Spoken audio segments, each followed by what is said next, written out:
بسم اللہ الرحمن الرحیم۔ مطالبہ الفرقان، سورہ الرحمن، مکی، نمبر 55، آیت نمبر 1۔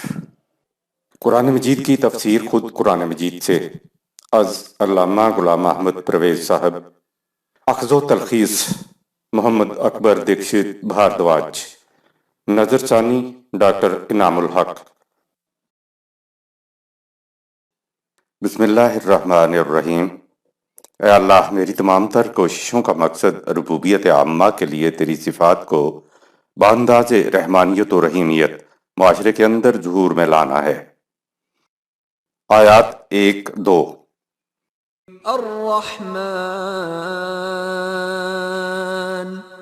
علم القرآن۔ خدا کی ایک صفت الرحمن ہے۔ اپنی اسی صفت کے تحت اس نے انسانوں کو ذات کی نشو و نما کے لیے قرآن کا علم عطا کیا۔ قرآن حکیم ہی کو رحمان نے تعلیم کیا ہے۔ یہ بات کہیں نہیں آئی کہ قرآن حکیم کے علاوہ کچھ اور بھی رحمان نے دیا ہو۔ قرآن کریم کے اندر ہی خدا کی وحی ہے، اس سے باہر نہیں ہے۔ قرآن کے بارے میں کہہ دیا کہ وَاتَمَّتْ کَلِمَاتُ رَبِّکَ صِدْقًا وَعَدْلًا، سورہ 6 آیت 115۔ تیرے رب کے قوانین صدق و عدل کے ساتھ مکمل ہو گئے، اور لا مبدل لکلمات اللہ، سورہ 6 آیت نمبر 34۔ اللہ کے قوانین کو کوئی تبدیل نہیں کر سکتا۔ الرحمن نے پہلے دن ہی مکمل قرآن قلب نبوی پر اتارا، پھر رسول اسے حسب حالات لوگوں تک پہنچاتے رہے۔ قرآن کریم اپنی تعلیم، پیغام، حقائق اور معارف میں تو بے نظیر و بے مثال ہے ہی۔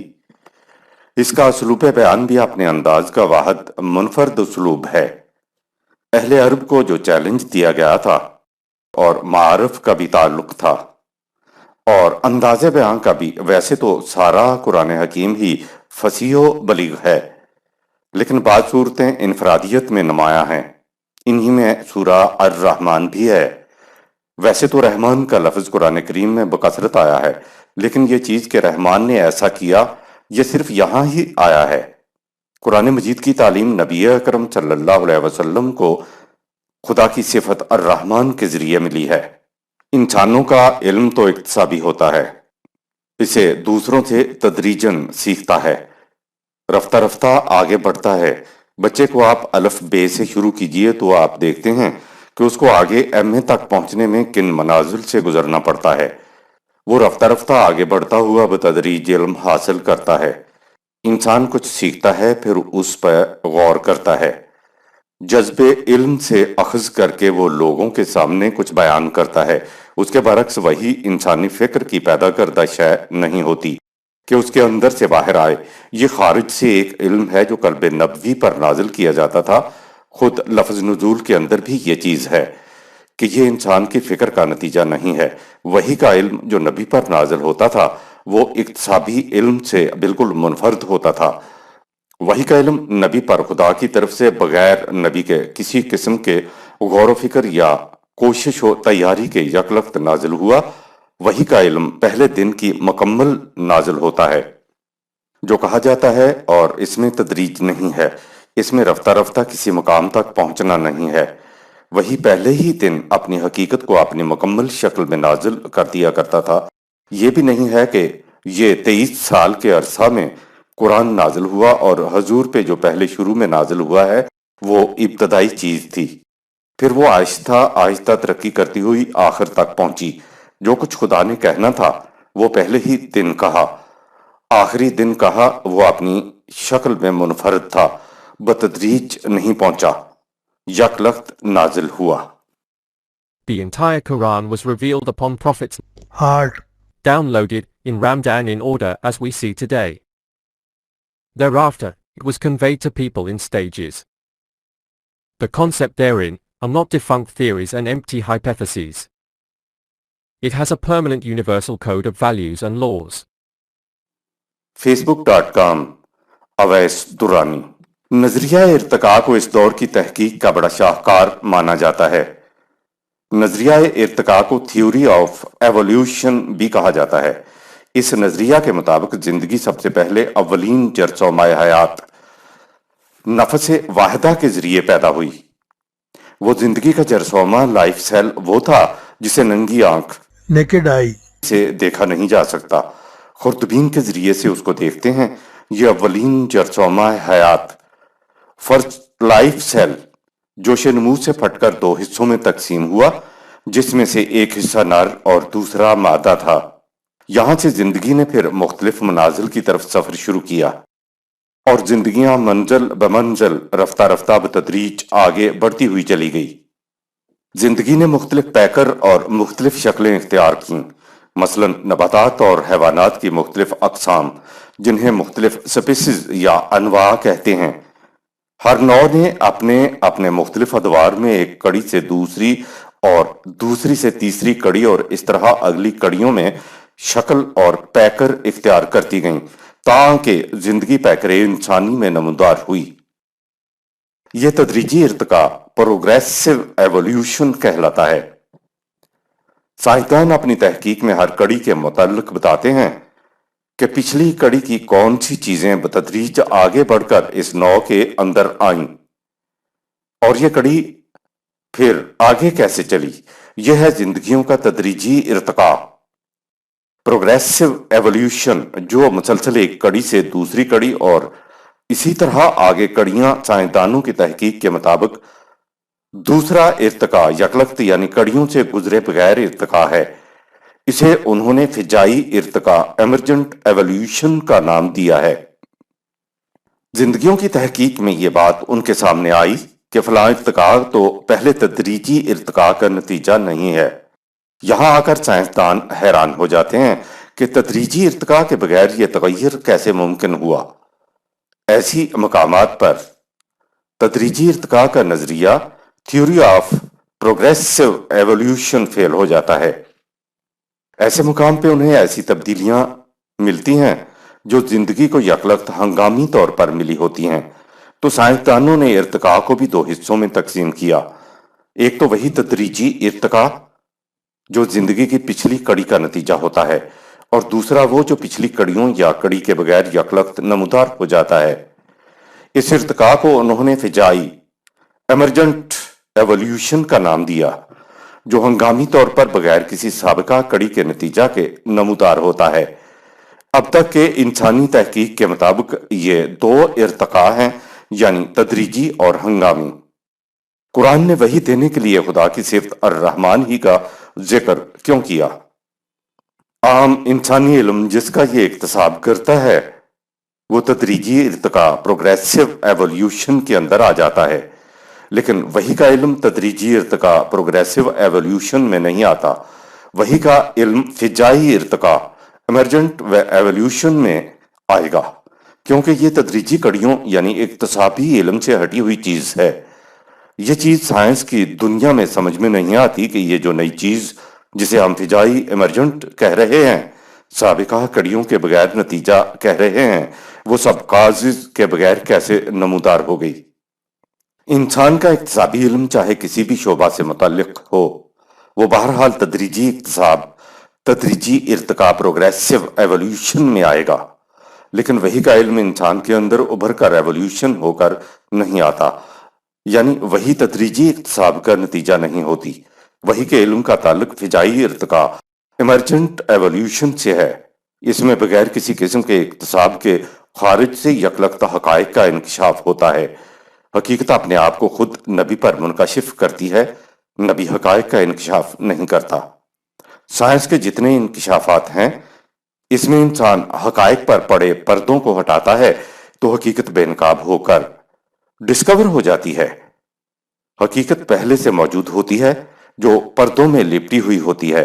وحی کے معاملے میں یہ چیز نہیں ہے کہ نبی خود پردہ اٹھا دے اور حقیقت سامنے آ جائے۔ نبی کا حقیقت کو سامنے لانے میں کوئی دخل ہی نہیں ہوتا۔ حقیقت اپنے آپ کو خود بے نقاب کر کے وحی کے ذریعے نبی کے سامنے آ جاتی ہے۔ یکلخت حقائق کے انکشاف کو آج کی اصطلاح میں فجائی، ہنگامی، ایمرجنٹ کہیں گے۔ رحمان کا مادہ ریح میم ہے، اسی مادہ سے لفظ رحیم بھی ہے۔ لفظ رحیم کے معنی کسی چیز کی نشو و نما پروگریسیولی بتدریج رفتہ رفتہ آگے بڑھتے ہوئے مسلسل متواتر التزاماً ہوتے چلے جانا، یہ ہے وہ جسے ہم تدریجی ارتقاء پروگریسو ایولیوشن کے طور پر اوپر بیان کر چکے ہیں۔ لفظ رحمان کے معنی ہے کسی چیز کی نشو و نما ایمرجنٹ انداز میں، ہنگامی انداز میں، یکلخت انداز میں، بغیر کسی قسم کے سابقہ کڑیوں کے تسلسل کے ہو جانا۔ انسان کی نشو و نما میں دو چیزیں ہیں، ایک اس کا جسم اور دوسری اس کی ذات ہے۔ جسم کی نشو و نما تو حیوانات کی طرح طبعی قوانین کے تحت ہوتی ہے، لیکن انسانی ذات طبعی قوانین کی دسترس سے باہر ہے۔ ذات کی نشو و نما ان قوانین کے تابع زندگی بسر کرنے سے ہی ممکن ہے جو خدا نے بذریعہ انبیاء عالم امر سے عطا کیے ہیں۔ لفظ رحمان فعلان کے زور پر ہے، جس کے معنی ہوتے ہیں کہ تدریجی، رحم والی بات کو تدریجی کڑیوں کے تسلسل کو پھاند کر یکلخت نمودار ہو کر سامنے آ جائے۔ رحیم اور رحمان دونوں صفات نشو و نما دینے کے لیے آتی ہیں۔ اب نشو و نما کے دو الگ الگ طریقے ہمارے سامنے آ گئے۔ رحیم کا لفظ تدریجی پروگریسو نشو و نما کے لیے آئے گا، اور جہاں یہ نشو و نما ایمرجنٹ ہوگی وہاں رحمان کا لفظ آئے گا۔ ہم وضاحت کر آئے ہیں کہ وہی اکتسابی علم نہیں ہے، وہی کا علم فجائی ایمرجنٹ کے طور پر ملتا ہے، چونکہ خدا کی صفت الرحمن سورہ 5 آیت نمبر 1 میں فجائی ایمرجنٹ مفہوم پایا جاتا ہے۔ اس لیے کہا علم القرآن سورہ 5 آیت نمبر 2، قرآن کی وحی رحمان نے دی، یعنی خدا نے اپنی صفت رحمانیت کے تحت قرآن دیا۔ جو کچھ صفت رحمان کے تحت دیا گیا وہ بھی تو پھر فجائی ایمرجنٹ ہی ہوا، یعنی وحی کے ذریعے دیے جانے والے قرآن کی تعلیم بھی فجائی ایمرجنٹ ہے۔ تعلیم قرآن کریم کے لیے ایک لفظ الرحمن نے استعمال کر دینے سے وحی کی ساری حقیقت اس کے اندر آ گئی۔ پہلی دو آیات سورہ 55 آیات 1 تا 2 میں یہ آیا کہ رحمان نے قرآن حکیم عطا کیا، اپنی اسی صفت کے تحت جو مزید کام کیے ان کا ذکر آگے آتا ہے۔ آیت نمبر 3، خلق الانسان، اپنی صفت رحمانیت کے تحت خدا نے ذات عطا کر کے انسان بنایا۔ حیوانی ارتقاء کے تکمیل کے بعد خدا نے اپنی صفت رحمانیت کے تحت حیوانی آدم کو تقریر و تحریر کی صلاحیت عطا کر دی۔ حیوانات میں ارتقاء ہوا، لیکن یہ ارتقاء کی اس منزل تک نہ پہنچ سکے جہاں یہ اپنے خیالات اور جذبات کو بیان کر سکیں یا انہیں تحریر میں لا سکیں۔ صوفیوں کی طرح حیوانات بس اپنی ذات تک ہی رہتے ہیں، یہ اپنے احساسات کو دوسروں تک نہیں پہنچا سکتے۔ حیوانی آدم میں بھی ارتقاء ہوا، یہاں تک کہ یہ اپنی موجودہ قوت مدافعت و محافظت سے زیادہ قوت حاصل کرنے کے سبب ایسے مرحلے میں پہنچ گیا کہ اگلے مرحلے میں ترقی پروموٹ پا سکے۔ چونکہ طبعی ارتقاء مکمل ہو چکا تھا تو اگلا مرحلہ غیر طبعی ہی ہو سکتا تھا۔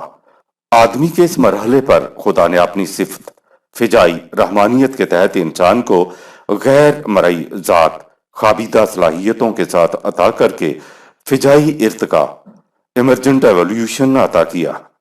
ذات ملنے کی وجہ سے یہ حیوانات کی آدمی شاخ دیگر حیوانات سے مختلف مخلوق بن کر انسان بن گیا۔ ذات کسی حیوان کو نہیں دی گئی۔ انسان کو ذات ملنے کا مطلب یہ تھا کہ اب حیوانی ارتقاء مکمل ہو گیا ہے، اب ارتقاء عطا کی گئی ذات کی خوابیدہ صلاحیتوں میں ہوگا۔ ذات ملنے پر انسان اپنے مافی الضمیر کو، اپنے جذبات کو، کیفیات کو، خیالات کو دوسرے تک پہنچانے کے قابل ہو گیا۔ یہ اس صلاحیت کی وجہ سے ہوا جو خدا نے انسان کی ذات میں فجائی انداز میں رکھ دی تھی۔ دراصل بولنے اور تحریر کرنے کی صلاحیت انسان کی ذات میں خوابیدہ شکل میں موجود تھیں، اور یہ بھی نہیں ہوا کہ ذات کے ملنے کے فوراً بعد انسان فر بولنے کے قابل ہو گیا۔ خوابیدہ صلاحیتیں آہستہ آہستہ پروان چڑھیں تو ایک عرصہ یا دور گزرنے کے بعد انسان بولنے اور تحریر کرنے کے قابل ہوا۔ ذات ملنے کے بعد انسان میں فجائی ارتقاء ایمرجنٹ ایولیوشن ہوا، جو کسی سابقہ طبعی کڑی کے ارتقاء کا نتیجہ نہیں ہے۔ خدا نے یہ فجائی ارتقاء انسان کے اندر اپنی صفت رحمانیت کے تحت کیا۔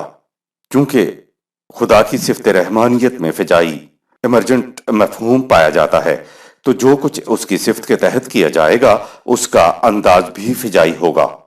خلق الانسان سورہ 55 آیت نمبر 3۔ انسان کو رحمان نے پیدا کیا تو یہ بولنے کی فجائی قوت ملنے پر حیوانی آدم کو اب خدا نے انسان کہہ کر پکارا ہے۔ بولنے اور تحریر کی صلاحیت طبعی ارتقاء کا نتیجہ نہیں ہے اور نہ ہی یہ صلاحیتیں انسان نے خود اپنے اندر پیدا کی ہیں۔ یہ صلاحیتیں صفت رحمانیت کے تحت ملی ہیں۔ انسانوں میں سے ہی انبیاء کرام نے منتخب ہونا تھا۔ یہ صلاحیتیں انسان کو اس لیے ملیں کہ یہ اپنے بات کو دوسروں تک پہنچا سکیں۔ آیت نمبر 4۔ علمہ البیان، اپنی صفت رحمانیت کے تحت خدا نے انسان کو اظہار خیال کرنے کے لیے قوت گویائی عطا فرمائی۔ علامہ اقبال کی زبان میں نبوت نے خود محسوس کر لیا کہ اب مجھے ختم ہو جانا چاہیے۔ اس آیت کی تشریح کے سلسلے میں اوپر سورہ 55 آیت 3 کے تحت بھی ملاحظہ فرما لیں۔ بہرحال انسانی ربوبیت جسم کی پرورش تک ہی محدود نہیں ہے بلکہ اس کی ذات کی نشو و نما ہی اصل مطلوب ہے۔ ذات کی نشو و نما کے لیے خدا نے اپنی صفت رحمانیت کے تحت قرآن عطا کیا۔ ظاہر ہے کہ قرآن تو ایک منتخب شخص نبی ہی کو عطا کرنا تھا۔ دوسروں کو قرآن کی تعلیم کو بیان اور تحریر کے ذریعے پہنچانے کے لیے بولنے اور تحریر کرنے کی صلاحیتیں عطا کی گئیں۔ قرآن جسمانی پرورش اور ذات کی نشو و نما دونوں کے لیے ہدایت دیتا ہے۔ تحریر کے متعلق قرآن میں دوسرے مقام پہ ہے کہ علمہ بالقلم سورہ 96 آیت نمبر 4۔ خدا نے اپنی صفت رحمانیت کے تحت انسان کو قلم سے لکھنا سکھایا۔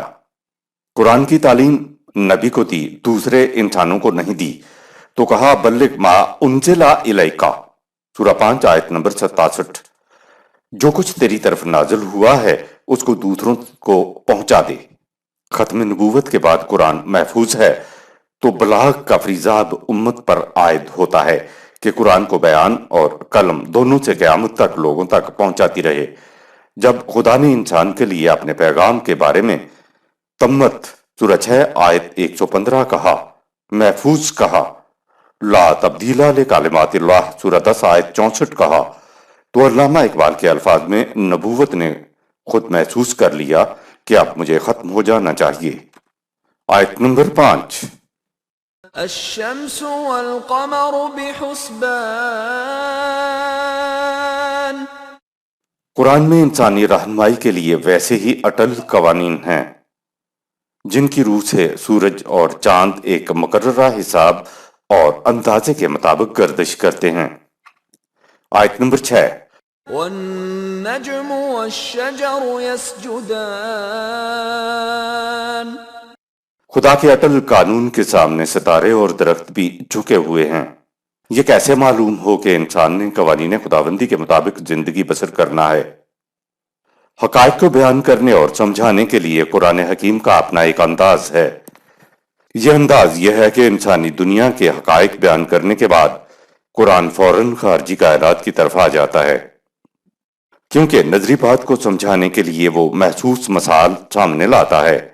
سورج، چاند، ستاروں، درختوں اور پودوں میں زندگی بسر کرنے کے لیے خدا نے ان کے اندر وحی یعنی رہنمائی رکھ دی ہے، تو اس کا نتیجہ ہمیں کیا نظر آتا ہے؟ نتیجہ بتایا یسجدان سورہ 55 آیت نمبر 6۔ یہ سب بے اختیار و ارادہ مخلوق ہمارے قوانین کے مطابق زندگی بسر کرنے کے لیے جھکے ہوئے ہیں۔ اس جھکنے کا نتیجہ تم دیکھ رہے ہو کہ ساری کائنات بغیر کسی قسم کے باہمی تصادم و تزاحم فساد کے پرامن انداز میں رواں دواں ہے اور نشو و نما بھی پا رہی ہے۔ وہی کے مطابق زندگی بسر کرنے سے تمہاری زندگی بھی اسی انداز کی بسر ہوگی۔ پہلے تو وہی کے علم کا طریقہ آیا جو نبی کو دیا گیا، سورہ 55 آیات 1-2۔ پھر طریق آیا کہ وہی قیامت تک کیسے چلے گی، سورہ 55 آیات 3-4۔ اس کے بعد اب وہی کا مقصد آیا یسجدان سورہ 55 آیت نمبر 6، یعنی اس وحی کے سامنے مجبور مخلوق اطاعت کے لیے جھکی ہوئی ہے۔ انسان کو بھی وہی قرآن دی گئی ہے، لیکن یہ دیگر مخلوق کی طرح مجبور نہیں ہے، اس کو ذات عطا کیے جانے کی وجہ سے اختیار و ارادہ بھی ملا ہوا ہے۔ منطقی نتیجہ یہی ہے کہ اے انسان، اگر تو بھی بغیر کسی قسم کے باہمی تصادم، تزاحم فضاد کے پرامن انداز میں زندگی بسر کرنا چاہتا ہے تاکہ تیرے جسم اور تیری ذات کی نشو و نما ہو، تو بھی قوانین خداوندی کے سامنے اطاعت کے لیے جھک جا۔ کا مطلب یہ نہیں ہے کہ طبعی طور پر جھک جا، بلکہ یہ کہ آمادہ با اطاعت ہو جا۔ اگر چاند، سورج اور ستارے طبعی طور پر جھکنے لگیں تو پھر ہم انسانوں کا کیا بنے گا؟ آیت نمبر 7۔ والسماء رفعها ووضع الميزان اس نے اپنے اٹل قانون کی روح سے فضا کی بلندیوں میں بکھرے اجرام فلکی میں باہمی ربط و ضبط کی خاطر توازن رکھا۔ میزان، بیلنس، تناسب و توازن کو کہتے ہیں۔ یہ ساری کائنات آپس کے توازن پر قائم ہے۔ اگر ذرہ بھر توازن بگڑ جائے تو یہ کائنات درہم برہم ہو جائے۔ یہ میزان ہی ہے جو ان کو اپنے اپنے مقام پر قائم رکھے ہوئے ہے۔ آیت نمبر 8۔ ألا تطغوا في الميزان قرآن میں اٹل قوانین اس لیے دیے گئے ہیں کہ انسانی معاشرے میں باہمی ربط و ضبط بگڑنے نہ پائے۔ کائنات میں توازن خدا کی رہنمائی کی بدولت ہے۔ اسی قسم کا توازن انسانی دنیا میں قائم کرنے کے لیے خدا نے قرآن کریم کے اٹل قوانین دیے، جن کے مطابق زندگی بسر کر کے انسان اپنی زندگی کو پرامن بسر کر سکتا ہے اور ساتھ ہی اس کی ذات کی نشو و نما بھی ہو جاتی ہے۔ آیت نمبر 9۔ وَأَقِيمُوا الْوَزْنَ بِالْقِسْطِ وَلَا تُخْسِرُوا الْمِيزَانَ اور تاکہ انسانی معاشرے میں تم اس توازن کو عدل و انصاف کے ساتھ قائم رکھو اور کسی کے حقوق و فرائض میں کسی قسم کی کمی بیشی نہ کرو۔ وَلَا تُخْسِرُوا الْمِيزَانَ، اس کا محاورہ کے انداز میں ترجمہ یہ ہے کہ اپنے نظام انسانیت کے اندر ڈنڈی نہ مارو۔ انسان کو صاحب اختیار و ارادہ ہونے کی وجہ سے اپنی زندگی میں خود ہی خارجی کائنات کی طرح قوانین خداوندی کے مطابق زندگی بسر کر کے توازن قائم کرنا ہے۔ وَأَقِیمُوا الْوَزْنَ بِالْقِسْطِ، سورہ 55 آیت نمبر 9۔ حکم کی بات آ گئی ہے۔ سورج اور چاند میں حکم کی یہ بات نہیں ہے، وہ تو از خود اس کے اوپر چلنے کے لیے معمور و مجبور ہیں۔ انسانوں سے کہا گیا ہے کہ تم وزن کو قسط کے ساتھ، نظام عدل کے ساتھ قائم کرو۔ وَلَقَدْ كَرَّمْنَا بَنِي آدَمَ، ہم نے بنی آدم کو واجب التکریم بنایا، لیکن انسان اسی وقت تک واجب التکریم رہ سکتا ہے جب وہ قوانین خداوندی کے مطابق زندگی بسر کرنے والے معاشرہ میں رہے۔ اگر کسی معاشرے میں کوئی ایک شخص بھی واجب التکریم نہ رہا اور معاشرے نے انسان کو ذلیل کرنے والے کے خلاف کارروائی نہ کی تو سمجھ لو کہ معاشرہ قوانین خداوندی کے مطابق زندگی بسر نہیں کر رہا۔ آیت نمبر 10۔ وَالْأَرْضَ وَضَعَهَا لِلْأَنَامِ اور زمین کو ہم نے کسی طبقے کے لیے نہیں بلکہ اپنی ساری مخلوق کے لیے پھیلایا۔ انعام خدا کی ساری مخلوق کو کہتے ہیں۔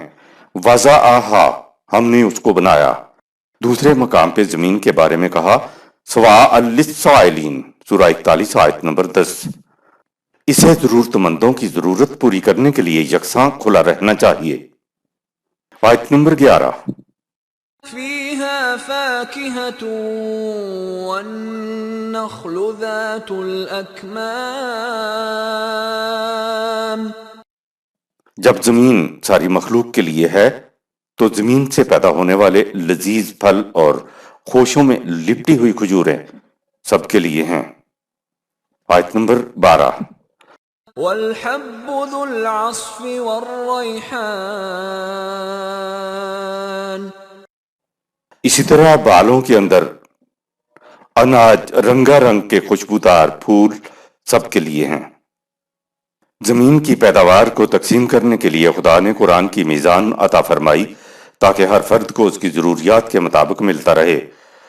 اگر زمین کی پیداوار کو تقسیم کرنے کے لیے مستقل قوانین نہ دیے جاتے اور تقسیم کو لوگوں کی مرضی پر چھوڑ دیا جاتا تو طاقتور انسان سب کچھ سمیٹ کر بیٹھ جاتے اور کمزوروں کی اپنی ضروریات پوری کرنے کے لیے کچھ نہ ملتا۔ سورہ الرحمن کی تمہیدی تفصیلات۔ کہا کہ خدا نے انسان کی انسانی صلاحیتوں کی نشو و نما کے لیے وحی کی تعلیم دی۔ وحی کی تعلیم کو آگے پھیلانے کے لیے بیان اور تحریر کی صلاحیتیں عطا کیں۔ جسمانی نشو و نما کے لیے جو چیزیں ضروری تھیں ان کا بھی ذکر کیا۔ قرآن حکیم کا انداز یہ ہے کہ وہ کوئی بھی بات کرے، اصل مقصود اور اصل بنیاد کو وہ دو لفظوں میں سامنے لے آتا ہے۔ کہا یہ کہ جسمانی نشو و نما انسانوں کی ہی نہیں بلکہ ہر جاندار کی نشو و نما ان چیزوں پہ ہے جو زمین سے پیدا ہوتی ہیں، اور زمین کے لیے کہا کہ وَالْأَرْضَ وَضَعَهَا لِلْأَنَامِ سورہ 55 آیت نمبر 10۔ اور ہم نے زمین کو تمام مخلوق کے لیے پیدا کیا ہے، کوئی اس کو اپنی ذاتی ملکیت میں نہ لے۔ پھر کہا کہ فیہا فاکہۃ والنخل ذات الاکمام والحب ذو العصف والریحان سورہ 55 آیات 11-12۔ یہ زمین ہے جس سے پھل اگتے ہیں، اس میں پھول بھی کھلتے ہیں، اناج ہوتا ہے، یہ ساری چیزیں سب کی ضروریات کے لیے ہیں۔ پوچھا فَبِأَيِّ آلَاءِ رَبِّكُمَا تُكَذِّبَانِ کہ جو کچھ سورہ کی تمہید میں کہا ہے کیا ویسا نہیں ہے؟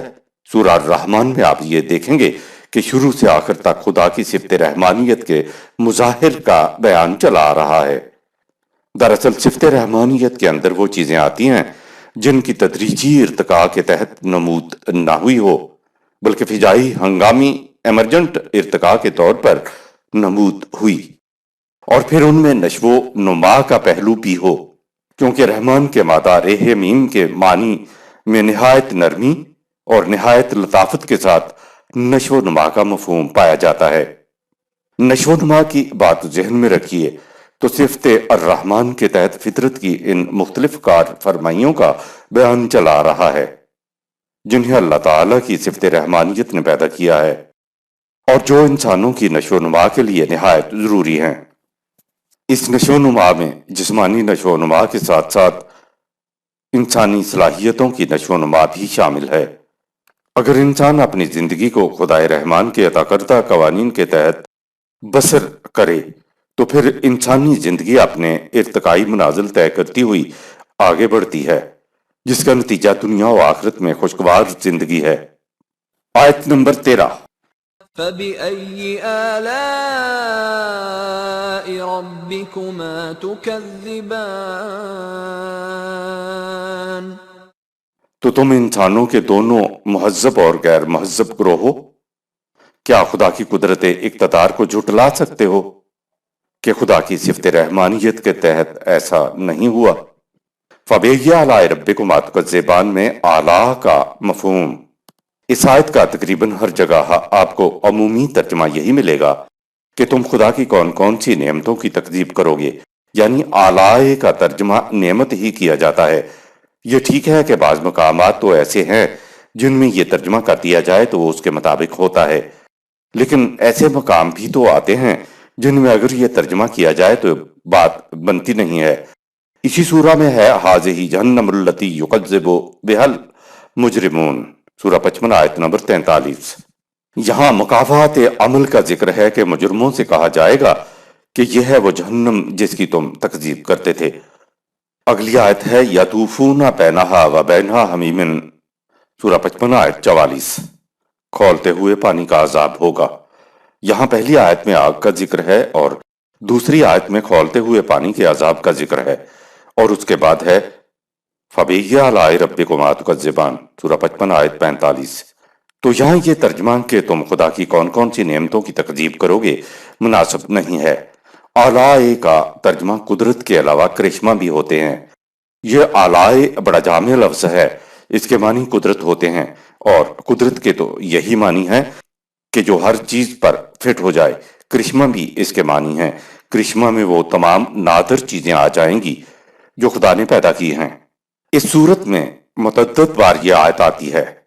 اس میں اگر ترجمہ قدرت کیا جائے تو وہ ہر جگہ موزوں نظر آتا ہے، نعمت کیا جائے تو یہ ایسے مقامات آتے ہیں جہاں یہ فٹ نہیں ہوتے، اعلی کے معنی قدرت کی بجائے اقتدار کیا جائے تو زیادہ موزوں نظر آتے ہیں۔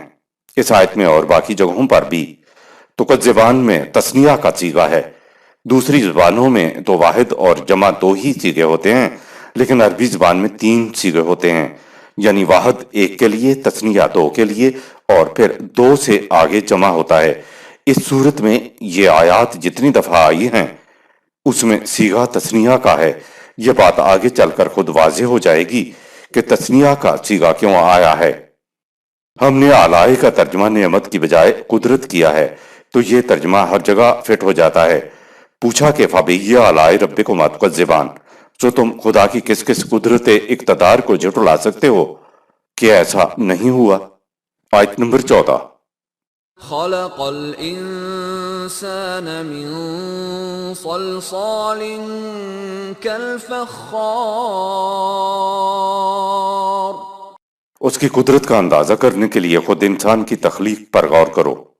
انسان کی پیدائش کی ابتدا ایسی بے جان مٹی سے ہوئی جو سوکھ کر بجنے لگتی ہے۔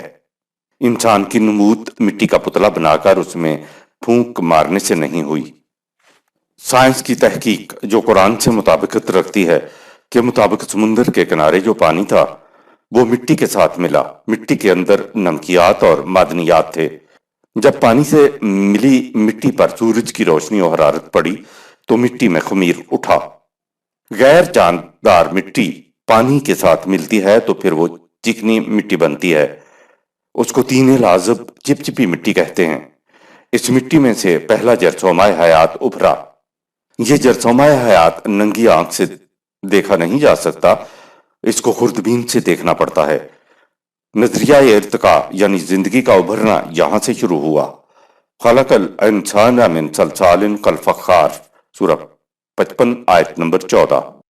یہ مٹی کا وہ مرحلہ ہے جس میں مٹی پانی سے مل کر پھر سورج کی حرارت سے خشک ہو کر پکائی ہوئی بیکڈ کلے جیسی ہو جاتی ہے اور وہ مٹی کھنکھنانے لگتی ہے۔ قرآن کریم کہتا ہے بدا خلق الانسان من طین، سورہ 32 آیت نمبر 7۔ انسان کی پیدائش کی ابتدا بے جان مٹی سے ہوئی۔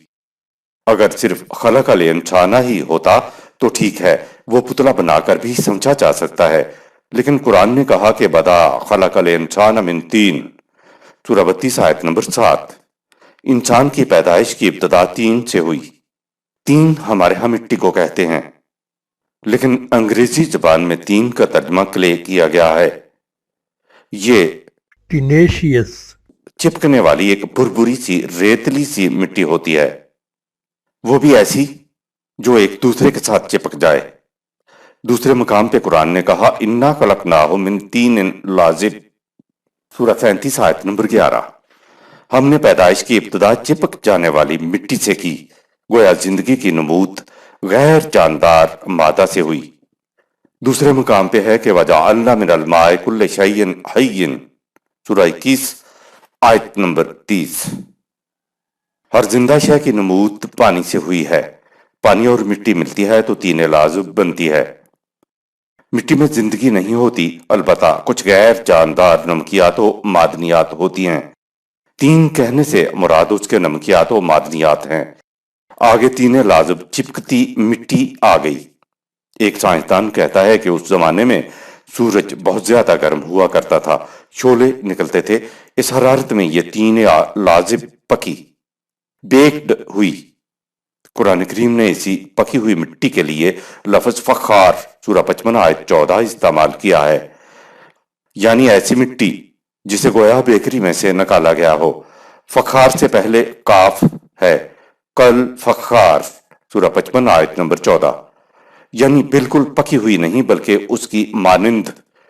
قرآن نے طین کہا، پانی کہا، اس سے طین لازب بنایا، حرارت ملنے پر یہ مٹی فخار بنی، یعنی بیکڈ کلے ہوئی۔ یہ ہے اس وقت تک کی تحقیق جو آپ کے ہاں ہوئی ہے، یہ نہیں کہ پھر مٹی کا پتلا بنایا گیا۔ زندگی کی نمود مٹی کے خلاصے سے ہوئی تو کیا تم خدا کی قدرت کو جھٹلاؤ گے کہ ایسے نہیں ہوئی؟ اگر قرآن نے مٹی بھی کہا ہے تو دوسرے مقام پہ کہا کہ وَلَقَدْ خَلَقْنَا الْإِنسَانَ مِن سُلَالَةٍ مِّن طِينٍ سورہ 23 آیت نمبر 12۔ ہم نے انسان کی تخلیق کی ابتدا بے جان مٹی کے خلاصہ سے کی۔ مٹی کے خلاصے کو سمجھنے کے لیے ایک بیج مٹی میں دبائیے، سب سے پہلے بیج کی جڑیں زمین میں پھیلیں گی اور پھر چند دنوں میں بیج کی کونپل زمین سے باہر آ جائے گی۔ کونپل اور پھر بعد میں درخت بننے پر آپ دیکھیں گے کہ اس میں مٹی کہیں نہیں ہے۔ بیج کی نشو و نما مٹی کے نمکیات و معدنیات یعنی مٹی کے خلاصے سے ہوئی۔ بیج کی جڑیں پانی کے ذریعے نمکیات و معدنیات یعنی مٹی کے خلاصے کو جذب کر کے کونپل اور پھر پورے درخت میں پہنچ جاتی ہیں، جس سے پودے کی نشو و نما ہوتی ہے۔ یہ ہے سلالۃ من طین سورہ 23 آیت نمبر 12۔ مٹی کا خلاصہ قرآن کہتا ہے کہ ہم نے زمین کے خلاصے سے سب سے پہلے نفس واحدہ کی تخلیق کی۔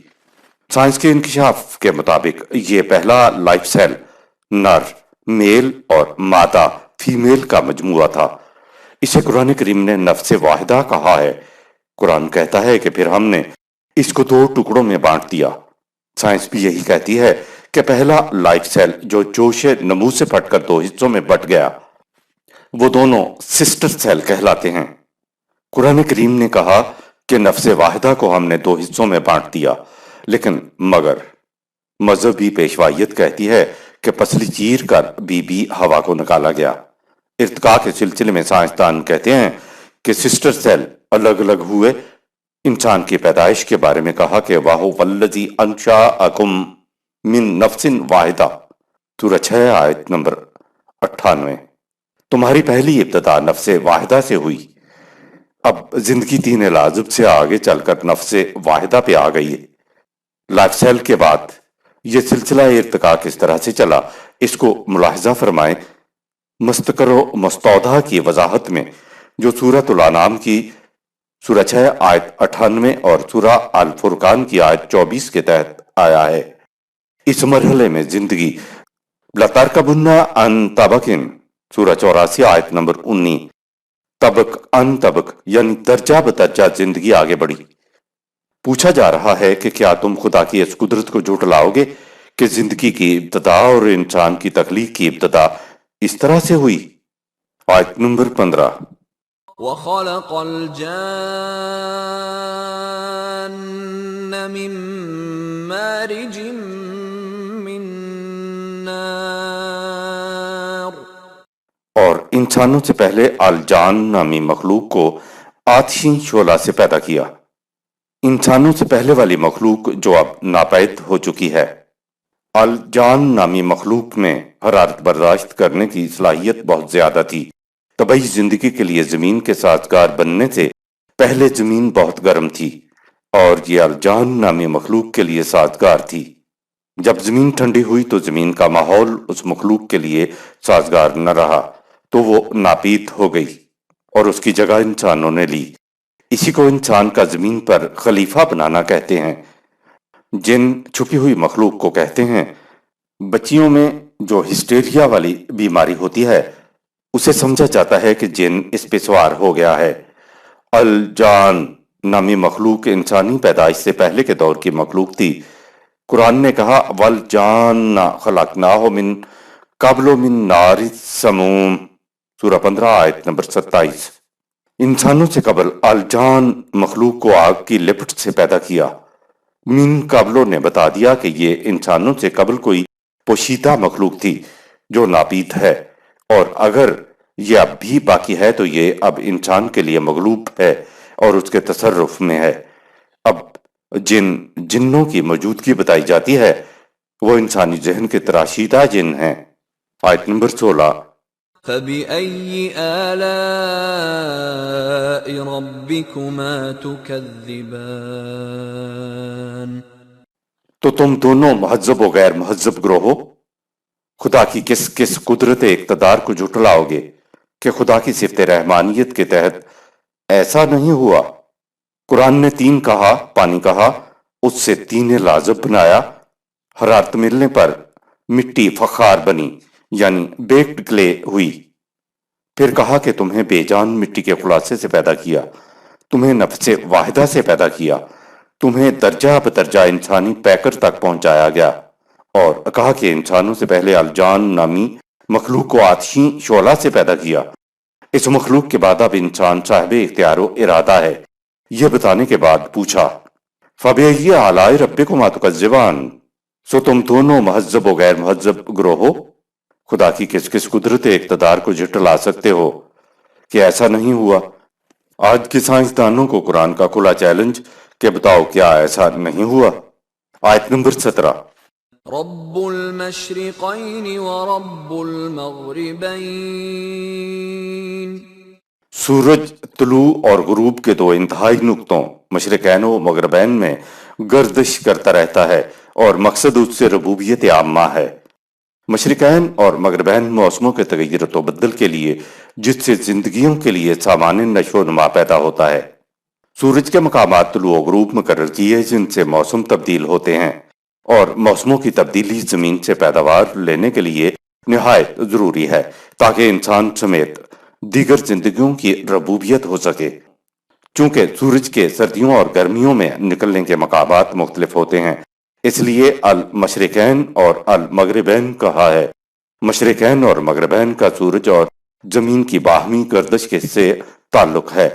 ہماری آنکھوں کے سامنے سے سورج غروب ہو جاتا ہے، ورنہ سورج تو زمین کے کسی دوسرے حصے کو روشن کر رہا ہوتا ہے، یعنی سورج زمین کے دوسرے حصوں سے کبھی غروب نہیں ہوتا۔ دو مشرقین اور دو مغربین کا کہہ کر کس طرح سے قرآن کریم موسموں کے تغیرات کی طرف لے آیا ہے، اور پھر جو رب کا لفظ ہے وہ تو ربوبیت کے لیے ہے، نشو و نما کے لیے ہے، تو تم موسموں کے تغیرات کی افادیت پر بعد میں پہنچو گے۔ ہم بتاتے ہیں کہ ان کے تغیرات سے سامان ربوبیت پیدا ہوتا ہے۔ آج تو ہم یوں بھی مفہوم لے سکتے ہیں کہ جب ہمارے ہاں مغرب ہوتی ہے، سورج غروب ہوتا ہے، تو امریکہ میں وہ طلوع ہو رہا ہوتا ہے، یعنی ہماری مغرب ان کی مشرق ہوتی ہے، اسی طرح جب ان کی مغرب ہوتی ہے تو ہماری مشرق ہوتی ہے۔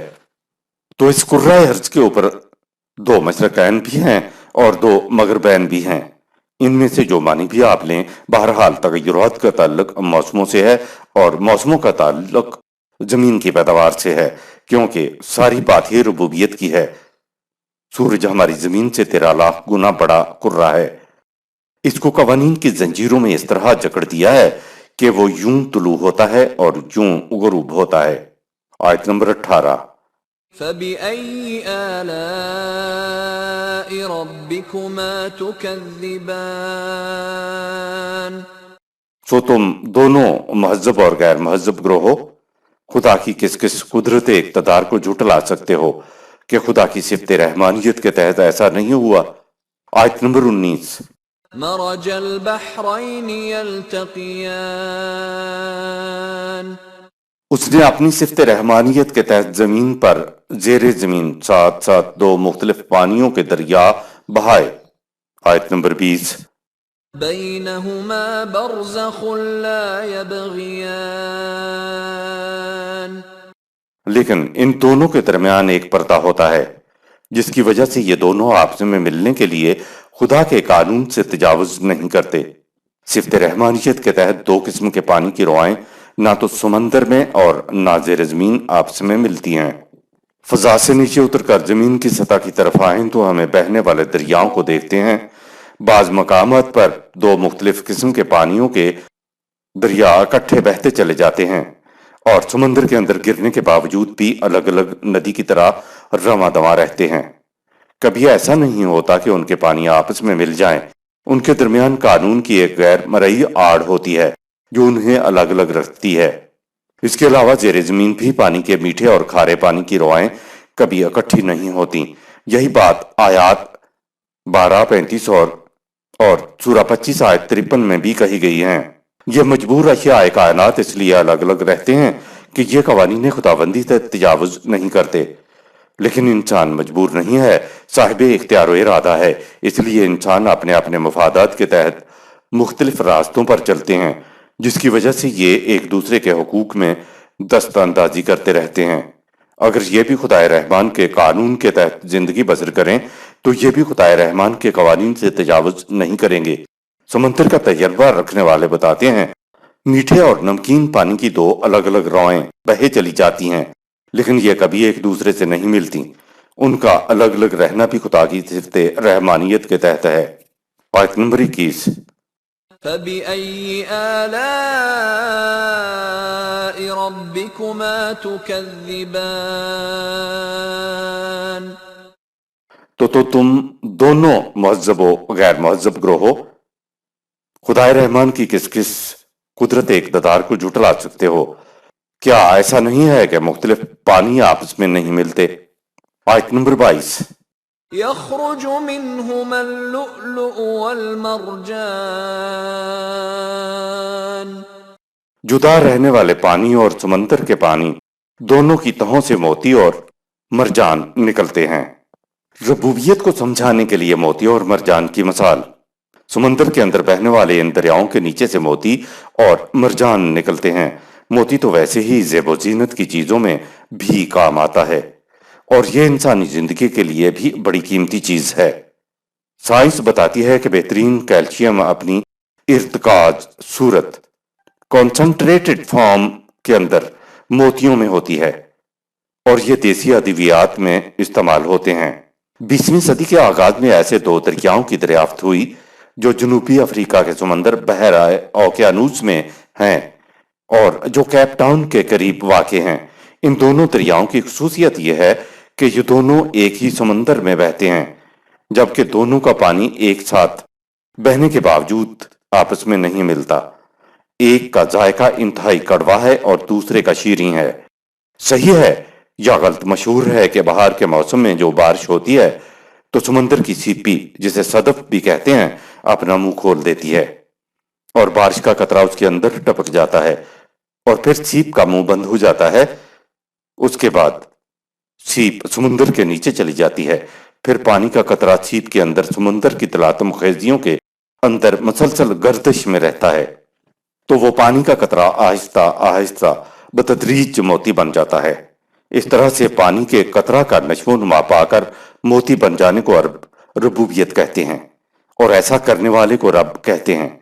ربوبیت کو سمجھانے کے لیے اس سے بہتر ہم سمجھتے ہیں کہ کوئی اور مثال تشبیہ ہو ہی نہیں سکتی۔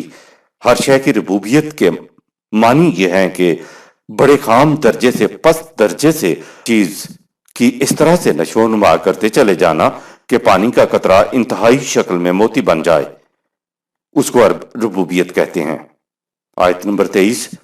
فَبِأَيِّ آلَاءِ رَبِّكُمَا تُكَذِّبَانِ؟ خدا کی قدرت دیکھیے کہ پانی مختلف لیکن نتیجہ ایک، تو تم دونوں مہذب اور غیر مہذب گروہ ہو، خدا کی کس کس قدرت کو جھٹلا سکتے ہو؟ کیا ایسا نہیں ہوتا؟ آیت نمبر 24۔ وَلَهُ الْجَوَارِ الْمُنشَآتُ فِي الْبَحْرِ كَالْأَعْلَامِ۔ اور سمندر کی سطح پر پہاڑوں جیسے اٹھے بڑے بڑے جہاز جو اسی کے قانون کے مطابق ادھر ادھر تیرتے پھرتے ہیں۔ اس زمانے میں تو بادبانی کشتیاں ہی ہوتی تھیں، لیکن ان کشتیوں کے بادبان بہت بلند ہوتے تھے جنہیں پہاڑ سے تشبیہ دی گئی ہے، لیکن آج کے جہاز تو واقعی پہاڑ ہوتے ہیں جو سمندر میں تیر رہا ہوتا ہے۔ اس زمانے میں یہ تشبیہ دی گئی ہے کہ آپ دیکھتے نہیں کہ یہ پانیوں میں پہاڑ کس تیزی سے تیرتے ہوئے چلے جا رہے ہیں، اور اگر ذرا گہرائی میں آپ جائیے تو یہی نظر آتا ہے کہ یہ جو آلائے یا اپنی قدرت کہا ہے تو دیکھیے کہ ایک سوئی کا وزن ہی کتنا ہوتا ہے، اس کو پانی میں چھوڑیے تو وہ ڈوب جاتی ہے، لیکن خدا کے قانون کے مطابق بنایا ہوا ہزاروں ٹن وزنی لوہے کا جہاز، جس میں ہزاروں ٹن وزنی سامان لدا ہوا ہوتا ہے، تیرتا چلا جاتا ہے۔ جو ہی کہیں خدا کے قانون کی خلاف ورزی ہوتی ہے وہ ڈوب جاتا ہے۔ اس کے قانون کی پابندی میں جہاز کا تیرتے چلے جانا ربوبیت نہیں ہے، رحمانیت نہیں ہے تو اور کیا ہے؟ آیت نمبر 25۔ فَبِأَيِّ آلَاءِ رَبِّكُمَا تُكَذِّبَانِ؟ تو تم دونوں مہذب اور غیر مہذب گروہ ہو، اپنے قانون میں اس قدر محکمیت رکھنے والے خدا کی کس قادریت کو جھٹلا سکتے ہو؟ آیت نمبر 26۔ كل من عليها فان کائنات کی ہر شے ہر آن فنا ہو رہی ہے، تغیر پذیر ہے۔ آیت نمبر 27۔ ويبقى وجه ربك ذو الجلال والإكرام تغیر پذیر اشیاء کے خالق خدا کے قوانین تغیر ناآشنا ہیں، اور تیرے رب کی عظمت والی ذات کے قوانین باقی رہنے والے ہیں۔ خدا کی ذات، اس کے قوانین اور انسان کو عطا کردہ ذات تغیر ناآشنا ہے، جبکہ کائنات کی ہر شے میں ہر آن تغیر رونما ہوتا رہتا ہے۔ کائنات میں ہونے والے ہر آن تغیرات کا خدا کے قانون پر کوئی اثر نہیں پڑتا، کیونکہ یہ قوانین اس خدا کے ہیں جو تغیرات سے ماورا ہے اور ہر قسم کی عظمت و تکریم کا مالک ہے۔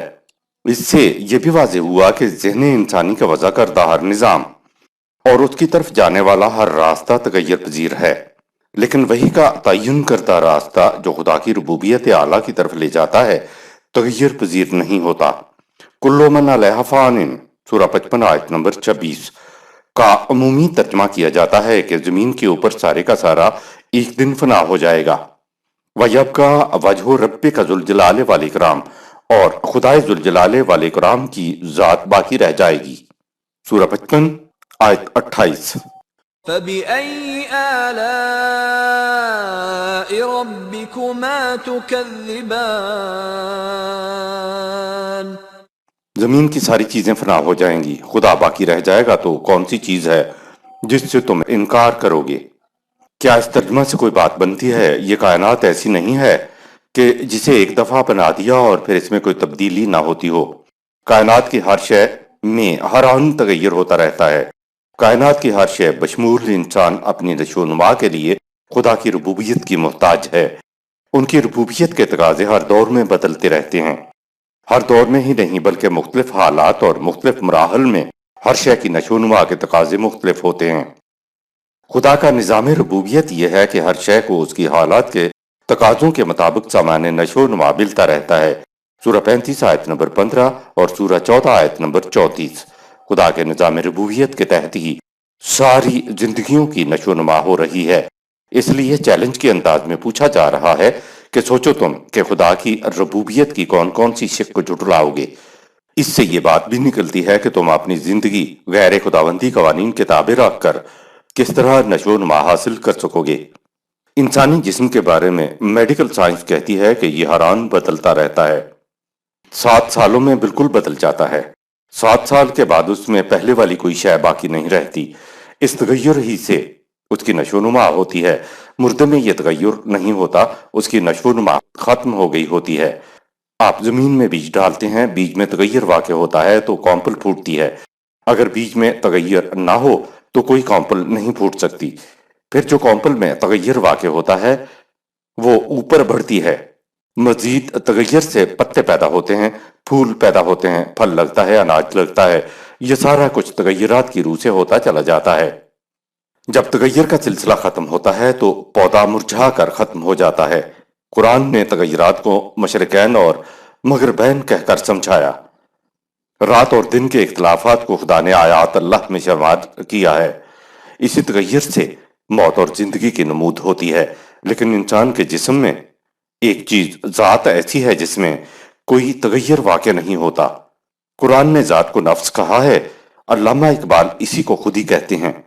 برگسان سن 1859 تا 1941 عیسوی کے الفاظ میں ہم میں تغیر آتا ہے معدوم ہوئے بغیر، گویا ذات تغیرات کی دنیا میں غیر متغیر شے ہے۔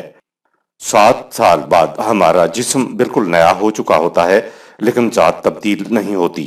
ذات ہی یاداشتوں کے ذخیرے کو محفوظ رکھتی ہے۔ اس لیے 50 سال بعد بھی کوئی بات یاد دلائی جائے تو وہ یاد آ جاتی ہے۔ لہٰذا انسان کے سارے اعمال کی ذمہ داری ذات پر عائد ہوتی ہے، کیونکہ ہر عمل کا یہی ارادہ کرتی ہے۔ ذات ہی کی بقا کی وجہ سے معاہدات باقی رہتے ہیں، جسم بدل جاتا ہے۔ ذات ہی کی وجہ سے میاں بیوی دونوں ایک دوسرے کو ساری زندگی پہچانتے ہیں۔ نفخت فیہ من روحی، سورہ 15 آیت نمبر 29۔ انسانی ذات خدا کی توانائی کا ایک شمع ہے، اس لیے یہ کبھی نہیں بدلتی۔ یہی نہ بدلنے والی ذات اصل میں انسان ہے جو معاہدات کرتی ہے۔ اگر ذات بھی بدلتی رہے تو دنیا میں کوئی معاہدہ ہی نہ ہو سکے۔ ہر شخص کہہ سکتا ہے کہ 7 سال پہلے جو معاہدہ میں نے کیا یا نکاح کیا وہ میں ہی ہوں، میں نہیں تو کیسا معاہدہ، کیسا نکاح اور کیسی قرض کی ادائیگی۔ کلو من علیہ فان، سورہ 55 آیت نمبر 26 کے معنی یہ نہیں ہے کہ ایک دن جو شے بھی زمین پر ہے وہ فنا ہو جائے گی۔ معنی یہ ہے کہ ہر شے میں ہر آن تغیر ہو رہا ہے، یعنی یہ بات نہیں ہے کہ ایک دن فنا ہوگی، نہیں، معنی یہ ہے کہ ہر شے میں ہر آن ہر فنا ہو رہی ہے، ہر شے میں ہر وقت تغیر ہو رہا ہے۔ دوسرے مقام پہ ہے کلو شیء ہالکن الا وجہہ، سورہ 28 آیت نمبر 88۔ ہالکن کے معنی ہے زوال پذیر ہونا، کسی چیز کی قوت کا کم ہوتے چلے جانا، اس کا آخری درجہ ہلاکت ہوتا ہے جس کو موت کہتے ہیں۔ یہی تو تغیر ہے، نہ صرف خدا کو بقا ہے بلکہ انسان کو عطا کردہ ذات اور اس کی نشو و نما کے لیے خدا کے تجویز کردہ راستے کو اور اس راستے کے نتائج کو بھی بقا ہے۔ باقی رہنے والے اس کائنات کی ہر شے میں بشمول انسان کا جسم اور ہر آن ایک تغیر واقع ہوتا ہے، مگر خدا کی ذات اس کے تجویز کردہ راستے کو اور انسان کو عطا کردہ ذات اس تغیر سے ماورا ہے۔ اس صورت میں صفت رحمانیت کے تحت سارا موضوع ہی ربوبیت کا ہے، اس لیے قرآن میں بار بار ربکما، سورہ 55 آیت 28 آیا ہے۔ آیت نمبر 28، فَبِأَيِّ آلَاءِ رَبِّكُمَا تُكَذِّبَانِ، تو تم دونوں مہذب اور غیر مہذب گروہ ہو۔ ربوبیت کے لیے تغیر ناشنا خدا کی قدرت اقتدار کے کس کس کو گوشے کو جھٹلاؤ گے۔ آیت نمبر 29، يسأله من في السماوات والأرض كل يوم هو في شأن۔ کائنات میں ہر شے بشمول انسان اپنی ربوبیت کے لیے اسی کے سامنے سوالی ہیں۔ وہ ہر بدلتے دور اور مختلف بدلتے حالات میں ربوبیت کے ضروری تقاضوں کو پورا کرنے کے لیے ضرورت سے ہم آہنگ اپنی صفات کو بروئے کار لاتا رہتا ہے۔ سورہ 35 آیت نمبر 15، سورہ 14 آیت نمبر 34۔ کائنات کی نشو و نما کے تقاضے ہر آن بدلتے ہیں اور بدلتے تقاضوں کے مطابق خدا کی صفت ابھر کر نشو و نما کے لیے آتی ہے۔ خدا ہر آن نئی حالت میں نہیں ہوتا بلکہ اس کی صفات نشو و نما کے تقاضوں کو پورا کرنے کے لیے بانداز رحمانیت ابھر کر آتی ہیں۔ ارض و سما میں جو بھی شے ہے وہ خدا کی ربوبیت کی محتاج ہے، سورہ 55 آیت نمبر 29۔ آگے ہے قُلْ لَا يَوْمٍ هُوَ فِي شَأْنٍ، سورہ 55 آیت نمبر 29۔ اس کا عمومی ترجمہ ہے کہ خدا ہر آن میں ہر نئی شان میں یعنی نئی حالت میں ہوتا ہے۔ تو بتاؤ تم کون کون سی نعمتوں کی تکذیب کرو گے؟ ٹھیک ہے کہ یہ کائنات خدا نے پیدا کی ہے، اس کے لیے اس نے کہا ہے کہ یہ ابدی نہیں ہے، یہ اجل مسمى ہے، ایک خاص مدت کے لیے ہے۔ ابدیت کے معنی ہے جو کبھی فنا نہ ہو، فان کے معنی کبھی جا کر فنا ہونے والی بات نہیں ہے بلکہ معنی ہے معدوم ہو رہا ہے، اس وقت بھی معدوم ہو رہا ہے۔ فنا کے معنی ہے کسی چیز کا ختم ہوتے چلے جانا، چیز کا تغیر پذیر ہوتے چلے جانا۔ خدا کے متعلق یہ تصور کہ وہ ہر آن میں ایک نئی حالت میں ہوتا ہے غلط ہے، کیونکہ وہ تو تغیر ناشنا ہے، تغیر پذیری سے ماورا ہے۔ خدا کے متعلق ہر آن ایک نئی حالت کے اندر ہونے کا تصور غلط ہے، کیونکہ اس میں کوئی تبدیلی آ ہی نہیں سکتی۔ اگر خدا کا صحیح تصور صفات خداوندی کے مطابق ذہن میں قائم کر لیا جائے تو اسلام سمجھ میں آ جاتا ہے۔ خدا نے اپنی صفات کے ذریعے خود اپنا تعارف کر دیا ہے، جہاں ہے کل یوم ہو فی شان، سورہ 55 آیت نمبر 29۔ ہر شے کو اس کی حالت کے مطابق سامان نشو و نما خدا کے نظام ربوبیت سے بانداز رحمانیت ملتا رہتا ہے۔ اشیاء کی ربوبیت کے تقاضے مختلف حالات اور مختلف مراحل میں مختلف ہوتے ہیں، اسی لیے اس سے پہلے کہا ہے کہ یسألہ من فی السماوات والارض، سورہ 55 آیت نمبر 29۔ کائنات کی ہر شے بشمول انسان اپنی نشو و نما کے لیے خدا کی ربوبیت کی محتاج ہے، یعنی نشو و نما کے لیے خدا کی رحمان کی رب کی محتاج ہے جو تغیر ناشنا ہے۔ بچے کی پیدائش سے تھوڑی دیر پہلے تک ماں کی چھاتیوں میں دودھ نہیں ہوتا، پیدائش کے بعد دودھ خدا کی صفت رحمانیت کے تحت عوض کراتا ہے۔ اسی طرح شروع میں بچے میں ہضم کی قوت بہت کم ہوتی ہے، اسی لیے ماں کا دودھ بہت پتلا ہوتا ہے۔ اس کے بعد بچے کی ہضم کی صلاحیت یا قوت بڑھنے کے مطابق ماں کا دودھ خدا کی صفت رحمانیت کے تحت گاڑھا ہوتا چلا جاتا ہے۔ اب اگر وہ بھی حران بدلتا چلا جائے تو سلسلہ ربوبیت ہی سارا ختم ہو جائے۔ رب ہو وہی سکتا ہے جو زندگی کے بدلتے تقاضوں کے مطابق نشو و نما کرتا چلا جائے، لیکن خود نہ بدلے۔ ابتدا میں بچے کی نشو و نما کے لیے ضرورتیں اور قسم کی ہوتی ہیں، جوں جوں وہ بڑھتا چلا جاتا ہے اس کی ضرورتیں بدلتی چلی جاتی ہیں۔ ساری انسانی زندگی کے اندر آپ دیکھیے انسان کی ضرورتوں کے تقاضے بدلتے چلے جاتے ہیں۔ اگر تقاضے نہ بدلیں تو اس کی پرورش میں یا نشو و نما میں بڑی آسانی ہوتی ہے، مگر یہاں تو ہر دور میں ہر حالت میں ہر شے کی نشو و نما کے تقاضے بدلتے رہتے ہیں۔ جب ہر شے کا تقاضا حران بدلتا ہو، اس کی نشو و نما اور اس کے تقاضے کے مطابق سامان نشو و نما دینا ہو، تو اس کے لیے تو ایسا ہی انتظام ہونا چاہیے جس میں نشو و نما کی ہر دور کے ہر حالت کے تقاضوں کو مد نظر رکھا جائے۔ کہا کہ کائنات کی ہر شے اس کی نشو و نما کی محتاج ہے، سورہ 55 آیت نمبر 29، اور ہر شے کی نشو و نما کی کیفیت یہ ہے کہ ہر آن اس کا تقاضا بدل جاتا ہے۔ کل یومن ہوا فی شان، سورہ 55 آیت نمبر 29۔ خدا کی حالت ہر آن نہیں بدلتی، بلکہ ضرورت اور تقاضوں کے مطابق خدا کی صفات بانداز رحمانیت عوض کر آتی ہیں، اور وہ ہر شے کو تقاضے کے مطابق سامان نشو و نما دیتی ہیں۔ یعنی کائنات میں شے کی نشو و نما کا تقاضا بدلتا ہے تو تقاضے سے مطابقت کرتی ہوئی خدا کی صفت بانداز رحمانیت عوض کر آتی ہے، اور اس سے ہر شے کی نشو و نما ہوتی چلی جاتی ہے۔ یہ ہیں کل یومن ہوا فی شان، سورہ 55 آیت نمبر 29، کہ شے کی نشو و نما کے تقاضوں کے مطابق جس قسم کی صفت کی یا صفات کی ضرورت ہوتی ہے وہ بانداز رحمانیت ابھر کر آتی ہیں اور شے کے تقاضے کو پورا کر دیتی ہے۔ اگر تقاضے کے مطابق خدا کی صفت بانداز رحمانیت ابھر کر نہ آئے تو کائنات میں کسی شے کی نشو و نما نہ ہو سکے۔ آیت نمبر 30۔ فَبِأَيِّ آلَاءِ رَبِّكُمَا تُكَذِّبَانِ، سو تم خدا کی صفت رحمانیت کے تحت کس کس شک میں ربوبیت کو جھٹلا سکو گے کہ نشو و نما کے تقاضے کے مطابق اس کی صفت بانداز رحمانیت عوض کر نہیں آتی۔ آیت نمبر 31۔ سَنَفْرُغُ لَكُمْ أَيُّهَ الثَّقَلَانِ، کائنات میں تو خدا کا قانون از خود جاری و ساری ہے۔ اب اے دونوں گروہو ہم تمہاری طرف متوجہ ہوتے ہیں۔ ثقل سے ہی ثقلان ہے، اس لفظ کے مفہوم میں وزن پایا جاتا ہے۔ قرآن کہہ رہا ہے کہ جو کچھ ہم نے اوپر بیان کیا ہے وہ تو اشیاء کائنات سے متعلق تھا۔ اب اے دونوں گروہو ہم تم سے کچھ بات کرنا چاہتے ہیں یا تمہارے متعلق بھی کچھ بتانا چاہتے ہیں۔ ان دونوں گروہوں کی وضاحت سورہ 55 آیت نمبر 33 میں آئی ہے۔ فَبِأَيِّ آلَاءِ رَبِّكُمَا تُكَذِّبَانِ، آیت نمبر 32۔ کائنات میں قانون کی عمل داری سامنے آنے کے بعد انسانی دنیا میں تم دونوں مہذب اور غیر مہذب گروہوں اپنی زندگی میں خدا کے قانون کے نفاذ کو کس طرح جھٹلا سکتے ہو؟ صدق اللہ العظیم۔